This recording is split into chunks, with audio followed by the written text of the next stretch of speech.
y es una cuestión que se produce en el momento que se está fabricando el acero inoxidable, cuando no ha sido totalmente completado el proceso de fabricación y alguna de las aleaciones no fue totalmente unida. Entonces, es frágil ese acero inoxidable y se produce corrosión intergranular. Y por inmersión es que un elemento que está inmerso en el agua y se produce oxidación. Clasificamos también según, ahora después les muestro un ejemplo de cada uno de esos. Finalmente aparecen todos juntos, estos tipos de corrosión. Clasificamos según también el elemento constructivo que estemos considerando, porque no es lo mismo la corrosión que afecta a las barras de hierro del hormigón en el subsistema estructural o que afecte, la corrosión que afecta a algunos otros elementos constructivos como pueden ser las barandas, las canaletas, los extensores, otro tipo de elemento metálico, porque como se dan cuenta, los trabajos de reparación van a ser muy distintos en el hormigón y las barras de hierro que en una baranda, por ejemplo. Y lo otro es, se produce corrosión y oxidación previa y corrosión según la ubicación y la posición del elemento metálico que estemos considerando. Entonces, si son plataformas horizontales, que les decía en el caso de los elementos de las barandas, de los componentes barandas, se produce aireación diferencial, distinta aireación, la superficie, la cara superior y la cara interior, y oxidación previa, en elementos lineales como pasamanos, barandas, alféizares, etc. En ángulos diedros, en la unión de dos elementos metálicos, se deposita en una unión que posibilita que se estanque el agua. En los empotramientos, esto es muy común encontrarlo en Mar del Plata, en las barandas empotradas sobre la mampostería o sobre el revestimiento, la pared de piedra. Ahí se produce, en el empotramiento, se produce esta cuestión del par galvánico, ¿no? Se produce corrosión porque tienen distinto par, sí. No solo distinta dilatación, sino que se produce una corrosión galvánica porque uno está seco y el otro está húmedo. Entonces se produce un ánodo y un cátodo y ahí se produce corriente galvánica. En los empotramientos, y después están todas las sujeciones, como abrazaderas, sujeciones, grapas, pueden aparecer de distintos tipos. Tuvimos que clasificar todas estas para poder, una vez analizada la lesión, así como la estamos analizando, poder determinar la causa y la reparación. Bueno, aquí tenemos, en la imagen de la izquierda, tenemos grietas en la mampostería. A ver si puedo llegar con la flechita. Ahí. Ahí tenemos grietas en la mampostería. Ahí, entre la mampostería y se produjo desprendimiento del material mampostería. Porque ahí se produjo un par galvánico, entre el metal de la baranda y el material del empotramiento. Entonces, se produjo eso por un lado y por otro lado se produjo inmersión también, ¿no? Corrosión por inmersión, porque al estar desprendido el material de la baranda aquí en este espacio se deposita agua. Entonces también encontramos oxidación por inmersión, por par galvánico y por aireación diferencial, porque este tramo de la baranda está más seco que el que está empotrado. Bien. La imagen de la derecha es un caso de corrosión, de oxidación previa y corrosión también, ¿no? Aquí hay presencia de óxidos y hay pérdida de material directamente en el elemento horizontal. La causa es bien clarita, aireación diferencial. La superficie que está seca y las gotitas que se quedan colgando debajo de la cara inferior de la baranda. Y en caso de no haber una tensión pronta, se produce esto. Ahí ya a esa altura tenemos que cambiar la baranda directamente. cambiar toda la baranda, ni siquiera cambiar algunos elementos. Seguramente también aquí en el empotramiento ya hay también corrosión por inmersión y por par galvánico, etc. Aquí, miren, tienen otro caso de oxidación por diferencia de potencial y por inmersión. Y también se está produciendo acá por aireación diferencial, o sea, corrosión y pérdida de material. Bueno, este es el que vimos, que faltan elementos directamente de la baranda. Es posible que acá se junten varias cuestiones. La exposición a los agentes marinos, al clima marino agresivo, y la falta de mantenimiento, que es posible que haya tenido falta de mantenimiento. Si nosotros elegimos como material para Mar del Plata las barandas metálicas, bueno, tenemos que tener la precaución de que hay que pintarlas con una regularidad, que hay que protegerlas para que no ocurran estas cosas. Hoy se están cambiando casi todas las barandas de hierro de Mar del Plata, que fueron típicas de una época, por PVC, por casi todas, y aluminio también. Bien, no sé por dónde voy. Bueno. En el caso de las lesiones, también acá las dividimos en grados. Aquellas lesiones grado 1 son las más graves de todas, y es cuando la corrosión está muy avanzada y hay pérdida de material y se procede a la sustitución total, digamos, sustituir barras o producir refuerzos, o sustituir un componente completo como puede ser una baranda, por ejemplo. Y después, bueno, sustitución total. Y las lesiones de grado 2 o 3, que es cuando la corrosión no está tan avanzada y se pueden reparar partes de los componentes. Hay algunas recomendaciones para la limpieza de los óxidos y de los elementos, de óxidos y de la limpieza y de protección. Cuando estamos en presencia de óxidos en los elementos metálicos, habrá que limpiar a fondo la pieza que estamos considerando, porque si nosotros dejamos algo de oxidación o de corrosión, la corrosión tiene un desarrollo casi exponencial y es rápido. Entonces hay que limpiar a fondo.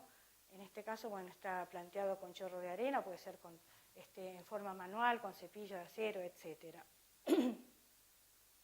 O mediante la aplicación de algún procedimiento químico que lo que hace es limpiar de óxido la barra que estemos considerando.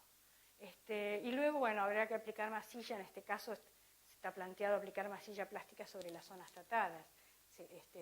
Depende del componente que estemos analizando, qué es lo que hay que aplicar. En algunos casos habrá que aplicar un elemento de protección al óxido y a los procesos de corrosión y un mortero de recubrimiento, etc. En este caso es posible que estemos hablando de una baranda.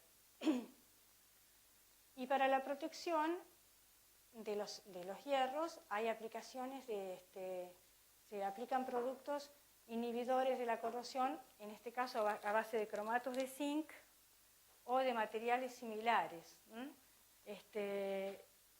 Hay que aplicarlos, luego de aplicar estos materiales, aplicar 2 manos de pintura para poder proteger esos elementos metálicos. Bien. Bueno, esto es muy parecido, es el esquema de reparación de barandas de balcones. Acá pueden ocurrir 2 cosas, se los digo sintéticamente para no ir, pueden ocurrir que tengamos que reponer totalmente las barandas o que tengamos que reponer partes de barandas o elementos. Y en esos casos procederemos como dije anteriormente. Y el otro punto que no hemos tocado son las sujeciones, las abrazaderas, todo eso, que son materiales que aparecen por ahí en las fachadas, ¿no? Y bueno, hay que tener cuidado de cuando reparamos estas sujeciones, estos insertos, etcétera, colocar elementos que sirvan como aislante entre los distintos materiales para que no se produzca par galvánico, por un lado. Y que todos estos elementos tengan una pendiente, de manera de que no se estanque el agua entre el amure y el componente, tengan una pendiente en el sentido inverso. Bueno, en el caso de las grietas y las fisuras, acá las puse juntas, bueno, siempre haciendo la salvedad, que les dije, la fisura más de 2 centímetros se transforma en una grieta y si atraviesa todo el componente es una grieta. Entonces, las fisuras se pueden ocurrir por varias, también aquí clasificamos en subtipos, de acuerdo al proceso, digamos, ¿no?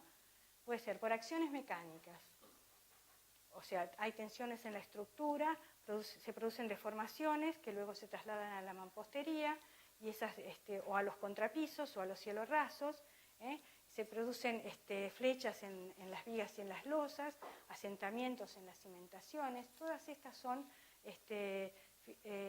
problemas mecánicos que se trasladan a la mampostería y se producen las fisuras o las grietas según la gravedad. Esas son por acciones mecánicas. Por variaciones higrotérmicas tienen que ver con dilataciones y contracciones, por cambios de temperatura y humedad, y generalmente, cuando estamos hablando de componentes como son las losas, por ejemplo, las losas de balcones, las últimas losas de los edificios en altura, estamos hablando a veces de insuficiente o inexistencia de juntas de dilatación. Entonces, el contrapiso y las losas mueven de una manera diferente, tienen distinto coeficiente de dilatación y eso provoca que se produzcan sobre la superficie de la envolvente fisuras o grietas. Ahora vamos a ver algunos ejemplos. Y las otras son, bueno, acá las llamadas grietas de coronamiento en Mar del Plata son las fisuras y las grietas que se producen en los últimos pisos de los edificios. Y los otros son los óxidos expansivos, que es cuando el óxido comienza, digamos, a producir ya el proceso de corrosión, se va expandiendo porque se delamina, ¿no? Se va delaminando y eso hace que se produzcan tensiones en los elementos de tracción.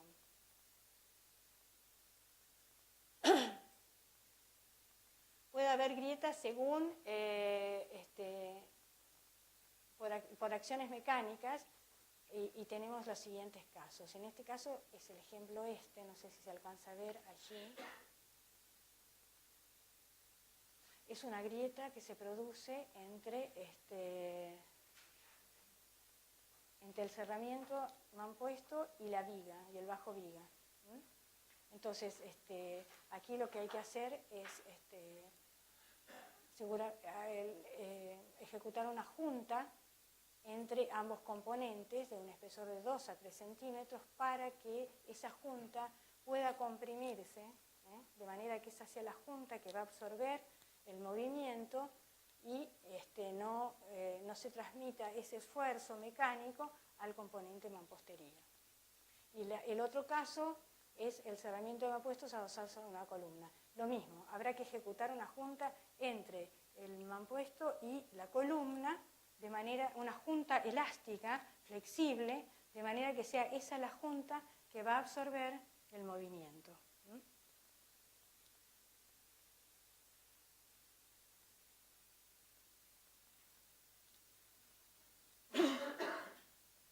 Esta es una grieta que se produce, este es un edificio sobre la playa, que se produce por variaciones hidrotérmicas. Fíjense ustedes que este es un edificio de construcción tradicional, del equipamiento turístico de Playa Grande. Seguramente no tiene junta de dilatación entre el contrapiso y el murete de terminación, y se producen fisuras de este tipo. Acá está reparado con estas cuestiones que lo que hacen es contrarrestar el esfuerzo mecánico, que son como unas grapas, unas llaves, para poder, porque a veces esa grieta de fisura de coronamiento, según la gravedad que tiene, mueve totalmente el murete. Ahí encontramos en Playa Grande lugares donde el muro estaba totalmente desfasado de la losa, en partes, ¿no es cierto? Entonces, bueno, ahora en este momento están haciendo estas reparaciones en Playa Grande. Tienen la oportunidad de ir a verlas, exactamente frente al mar. Igual, estos son edificios de construcción tradicional de una calidad excepcional, porque fíjense que han durado años y años y años expuestos directamente al ambiente marino, sobre la playa están. Bueno, entonces, grietas de coronamiento, fisuras horizontales, el encuentro de losa y terraza en el muro perimetral.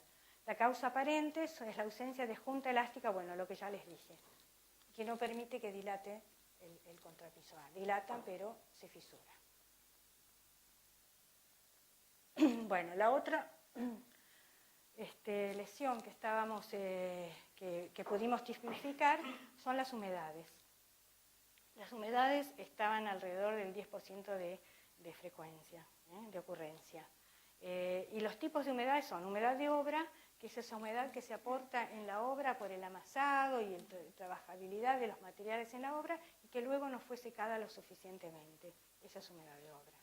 La humedad capilar es la que proviene del suelo y que a través de los capilares, de la estructura molecular de los materiales, asciende por lo que se llama capilaridad. Eso después lo van a ver más detenidamente en las clases que vienen, pero esa ascensión, la altura de la ascensión depende de la sección del capilar.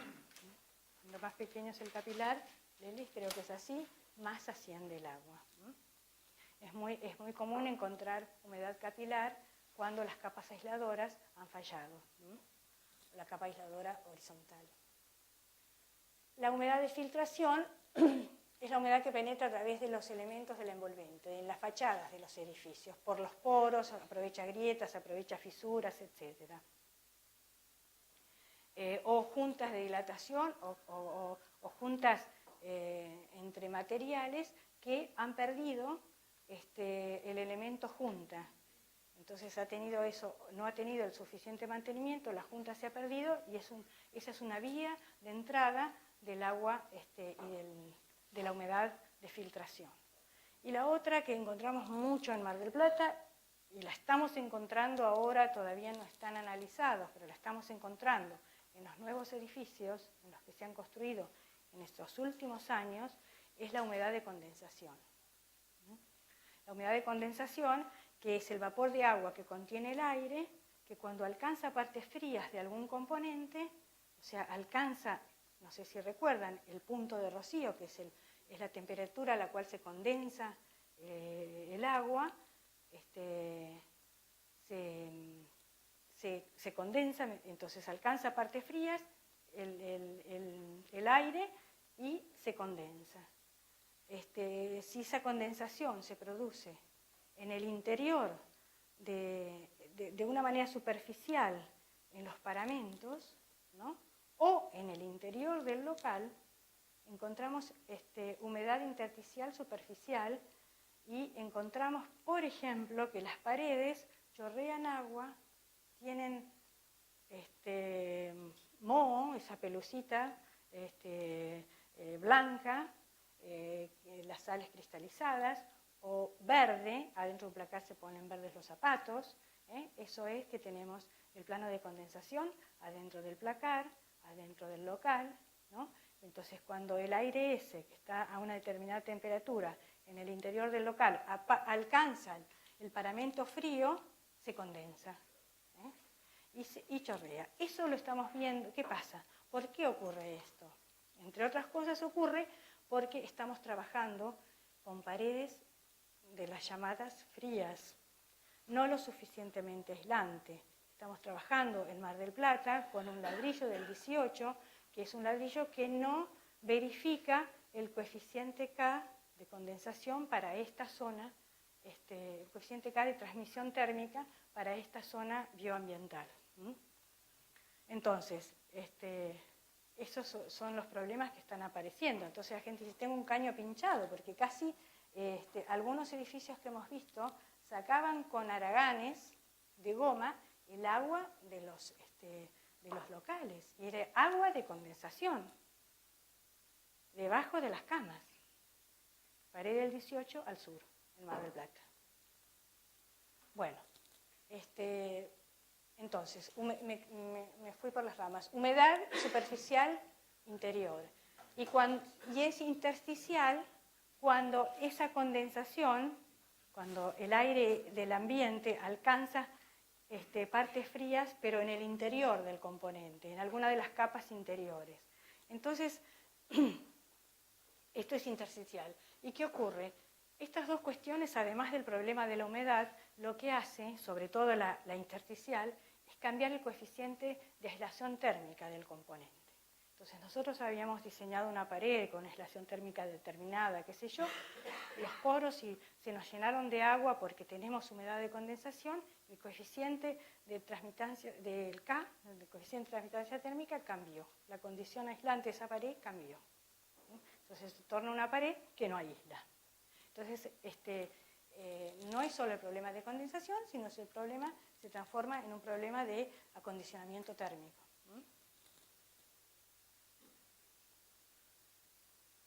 Bueno, la humedad es una lesión primaria. Hasta ahora habíamos visto algunas lesiones secundarias. La humedad es una lesión primaria. Entonces, hay que analizar cuál es la causa origen de esa lesión, también, lo mismo. Van a aparecer lesiones primarias, van a aparecer lesiones secundarias en el proceso patológico, habrá que desagregarlas y estudiar cada una en particular para solucionar el problema. Siempre hay que actuar sobre la causa origen, nunca hagamos maquillaje. Bueno, y aquí también las humedades las clasificamos en subtipos, de acuerdo al, en este caso, al elemento o al material donde ubiquemos el problema, o la falla o la enfermedad. Entonces, una tiene que ver con la aislación hidrófuga, que puede haber falla, falta de la aislación hidrófuga, mala ejecución de la aislación hidrófuga, rotura por el paso del tiempo, por deformaciones mecánicas, etc. Problemas de humedades en las juntas que o que están mal ejecutadas o que les falta el material de junta que rellena la junta porque no ha tenido un buen mantenimiento, y entonces con las que les dije hoy es una vía de entrada o porque ha sido mal ejecutada la junta, porque la junta que se ejecutó no tenía relación ni con el espesor de la junta ni con los materiales que tenía que unir. Esas son cosas que debemos verificar para la confección de una correcta junta. Y la otra tiene que ver con humedades en las otras subclasificaciones o subtipos en el revestimiento, ¿no? Por falta, rotura, desprendimiento de piezas. Entonces se produce ingreso de humedad. Esta también es una imagen que me prestaron. Es humedad de filtración.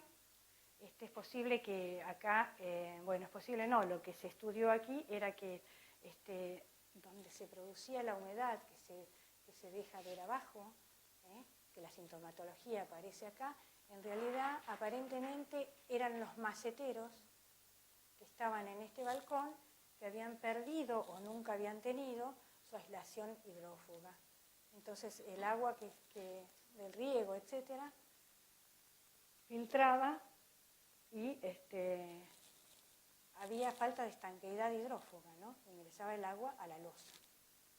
Y de la losa pasaba al revestimiento del balcón. Y del balcón se desprendía. Entonces, una simple cosa como un macetero, entonces es importante desagregar esto, humedad de filtración.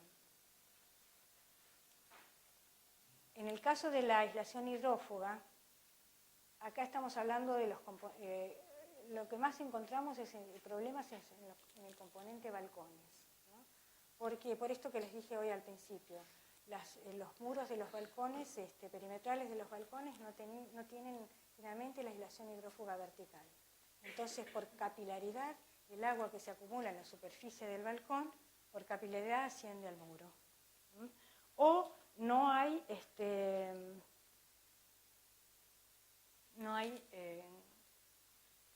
embudos o desagües pluviales, que recojan el agua de lluvia, etc.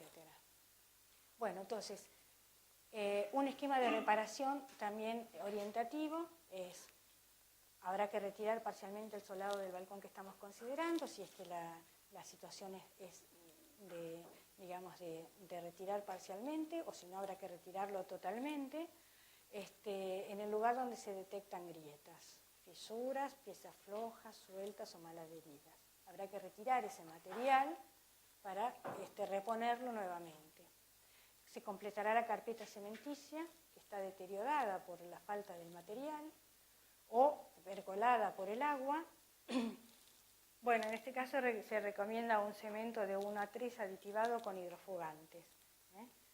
Es importante, lo que les decía al principio, realizar una pendiente del balcón, si no tenemos desagüe pluvial, que el agua salga, aunque sea libre caída, pero que no sea al revés. Hemos encontrado pendientes hacia el interior de los locales.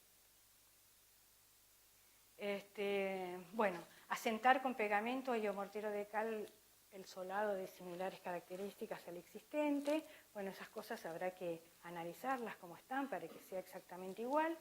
Y se tomará la junta con mortero a base de cemento, porque la junta de los balcones es el ingreso de agua al balcón. Otra vez tenemos el gallo, tan temprano. Bueno, y luego, bueno, habrá que ejecutar si no tiene desagüe pluvial, hay que ejecutar el desagüe pluvial, porque si no va a ocurrir exactamente lo mismo, o goterones, etc. Esta es la humedad capilar, ¿no? Es esa humedad que asciende, se me pierde la flecha, es esa humedad que asciende por los capilares, que generalmente ingresa desde las zonas húmedas por falta de estanqueidad de la capa aisladora horizontal, o porque aquí se acumula agua y esto no tiene zócalo protector, entonces el agua que se acumula penetra también por capilaridad, sube por el revoque. Bueno, entonces aquí la sintomatología es el descacaramiento de la pintura y el elevamiento del revoque por ahora. Bueno, humedad ascendente se denomina eso.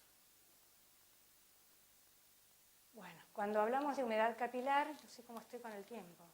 ¿Estamos bien? 20 minutos. Humedad capilar.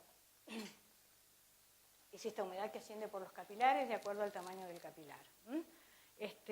Bueno, habrá que picar el revoque allí donde está deteriorado, picarlo totalmente, hasta llegar a la capa del mampuesto, hasta sacar totalmente el revoque. Y en este caso se recomienda, hay una área específica dedicada en Mar del Plata a esto. Hay empresas que se dedican a vender estos productos que reponen la capa aisladora. Y bueno, lo que se hace es que se perfora el muro con un taladro, con orificios inclinados hacia adentro de la pared de los dos lados del muro. Se distribuyen de la manera que quede al 3 bolillo, perfecto, y en caso de no menos de 10 centímetros del piso terminado, y de los dos lados se coloca ese material que ustedes estaban hablando acá, que es un material que lo que hace es rellenar todas las fisuras de la capa aisladora, repone la capa aisladora. Y luego se cierran las fisuras, los orificios hechos con taladro, se rellenan con el mortero de reparación, bueno, se realiza el revoque, etc. Pero digamos, bueno, hay que seguir esta cuestión, ¿no? 2 o 3 días, 2 o 3 veces por día. Hay que, en este caso, estos productos que son productos industrializados, hay que seguir estrictamente lo que dice el fabricante. Entonces, 2 o 3 veces por día, durante 2 o 3 días corridos, para garantizar de que se embebió bien toda la capa aisladora. Bueno, y ahora ya esta es la última.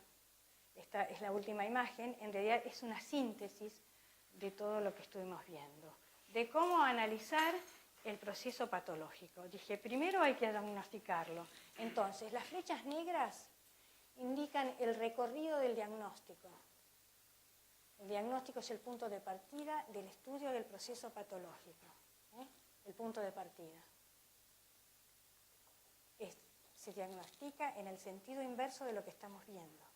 Entonces, se observa la sintomatología aparente o el efecto final de la lesión. Aparece una lesión secundaria que es consecuencia de una lesión anterior y así hasta que llegamos a la causa-origen. Y para hacer el esquema de reparación hacemos el circuito en el sentido inverso. Partimos de la causa-origen, son las flechas blancas, y llegamos hasta la manifestación final. Es lo último que vamos a reparar. Digamos que esto es un esquema, es esquemático absolutamente, pero recuerda cuál es el recorrido que sí o sí tenemos que hacer. Bueno, yo terminé antes de lo previsto, llegamos hasta aquí, creo que no tenemos más nada. Gracias a todos.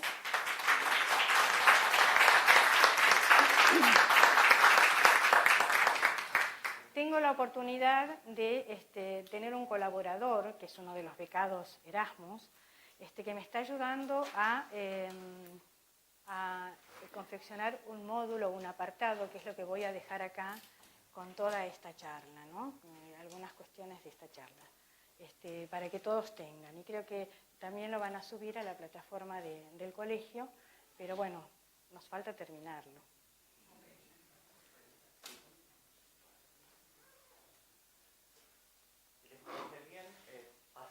A las consultas. Primeramente queremos agradecerle desde acá del Colegio de Arquitectos en el Distrito 9 la presencia y la introducción a este seminario internacional a la arquitecta Falabella, quien es docente de nuestra Universidad de Mar del Plata, y a recordarles que mañana a las 18 horas tendremos el primer ponente internacional, que es el arquitecto Soler, quien está a cargo del máster en diagnosis y reparación de edificios de la Universidad de Sevilla. Así que tenemos el orgullo de tenerlo aquí instruyéndonos un poco, introduciéndonos en lo que es las lesiones y cómo repararlas. Así que si aquí alguno tiene alguna duda, iniciamos con las consultas. ¿Los colegas de las delegaciones tienen alguna consulta?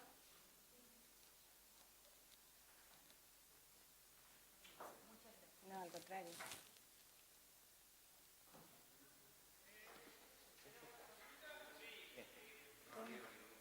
¿Entendieron todo? ¿De aquí hay alguna duda, alguna consulta que quieran realizar?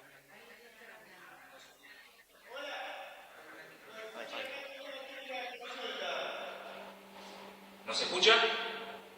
Sí, los escuchamos. Hola, ¿me escuchan?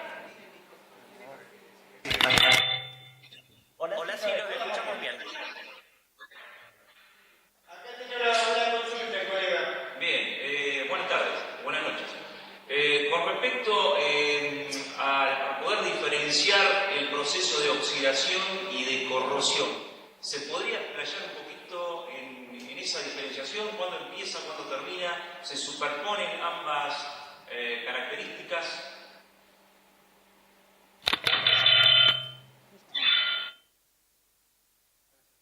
Bueno, como expliqué, primero hay oxidación previa.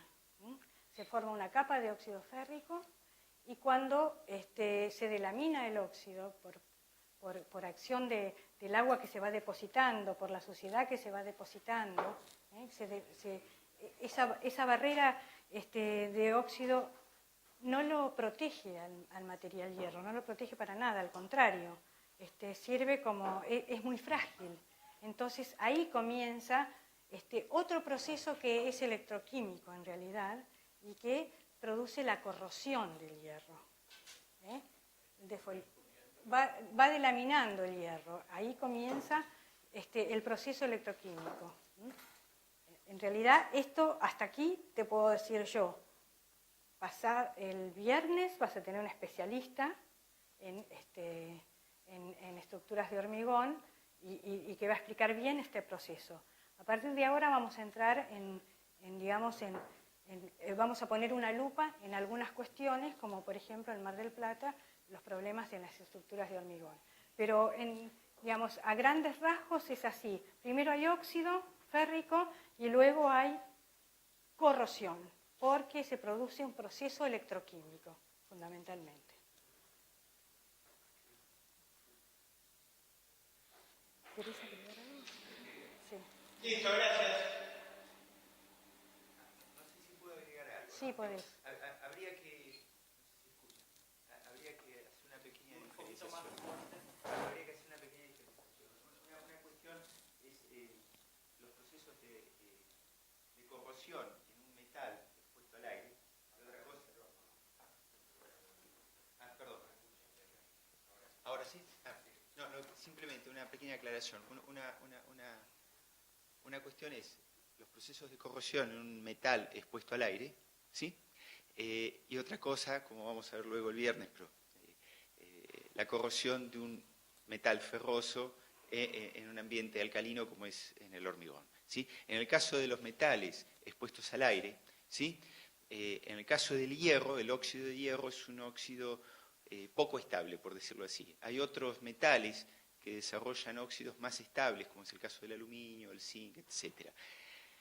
Y esos óxidos son suficientemente estables y resistentes como para ser una capa protectora en un ambiente, entre comillas, relativamente normal, ¿sí? No sé si se acuerda Enrique. ¿Sí? El tema es que en el caso específico del hierro o del acero, porque siempre estamos hablando en general de hierro en aleación, ¿sí?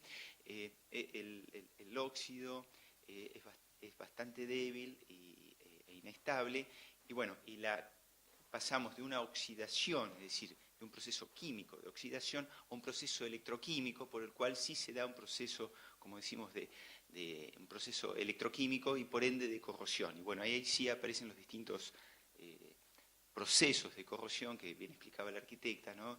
De corrosión galvánica, variación diferencial, por inmersión, etcétera. Bueno, cada uno tiene su particularidad, que generalmente en la construcción aparecen todos mezclados, dicho de una manera poco académica, ¿sí? Pero bueno, quería hacer esta diferenciación porque son diferentes los procesos de un acero en un medio alcalino que de un acero en principio expuesto al aire, ¿sí? ¿Alguna consulta más?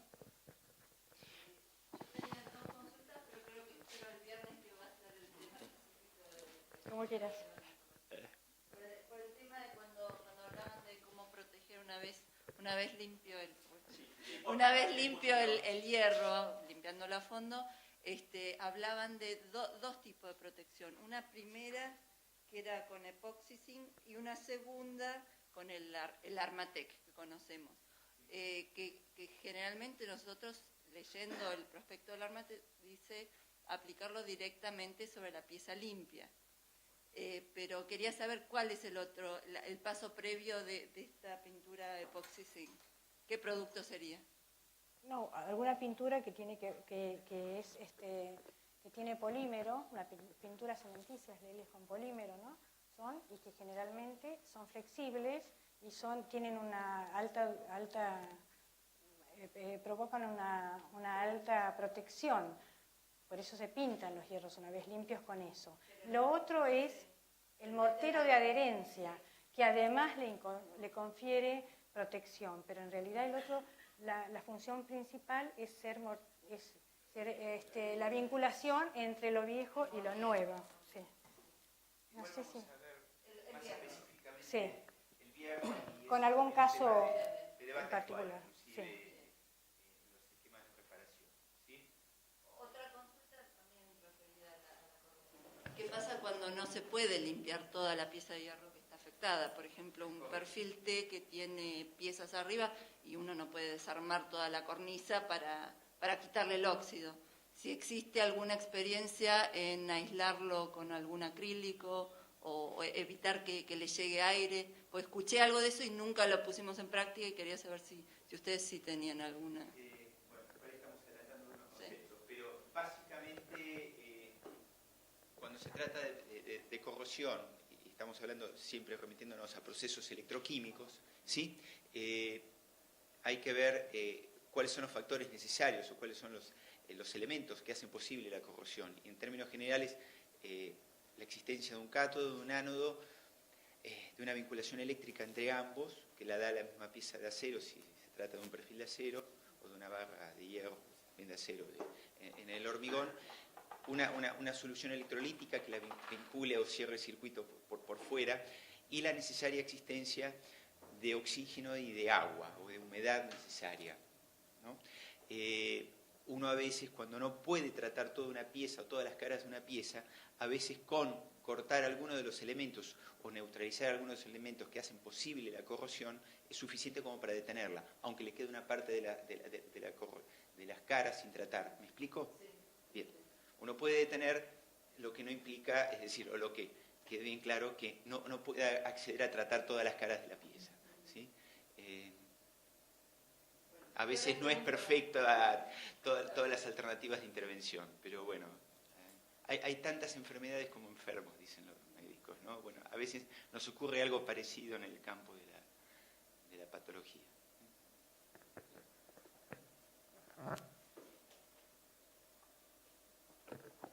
Bueno, desde el colegio queremos agradecer la participación y la presencia de todos ustedes aquí, ya que creemos muy importante estos seminarios de capacitación, principalmente en un tema como son las lesiones que tanto nos afectan y que tan acostumbrados estamos a verlas cotidianamente. Así que bueno, los esperamos mañana a las 6 para seguir con el seminario. Muchas gracias.